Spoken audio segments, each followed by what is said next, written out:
கூட இருக்கிறான். பல நேரத்துல நம்ம என்ன நினைக்கிறோம் தெரியுமா? ஏதாவது வேதம் வாசிக்கும் போச்சுல என்ன மட்டும் குறை சொல்லிக்கிட்டே இருக்கிறாரு. மற்ற எல்லாத்தையும் ஐ லவ் யூன்னு சொல்றாரு. மற்ற எல்லாத்தையும் நேசிக்கிறேன்னு சொல்றாரு. என்ன மட்டும் திட்டுறாரு. என்ன மட்டும் அப்படின்னு சொல்லி நிறைய நிறைய யோசிப்போம்.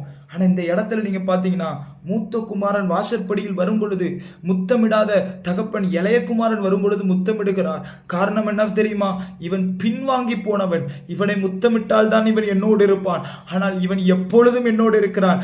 எனக்கு வேதத்தை எடுத்து பாத்தீங்கன்னா சங்கீதம் 2:12 படி நம்ம முத்தமிடுவோம், நம்மளே அவரை முத்தமிடுவோம் அவர் அறிந்திருக்கிறார். குமாரன் கோபம் கொள்ளாமலும் வழியிலே நீங்கள் அழிந்து போகாதபடிக்கு அவரை முத்தம் செய்யுங்கள் என்று வேதத்தில் எழுதப்பட்டிருக்கிறபடி நம்ம என்ன பண்ணுமா? மூத்த குமாரனோட வேலை என்ன தெரியுமா? அவர் என்ன முத்தமிடுறாரோ இல்லையோ நான் அவரை முத்தமிடுவேன்.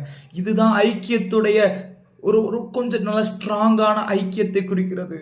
எனக்கு எனக்கு ஆஸ்தியை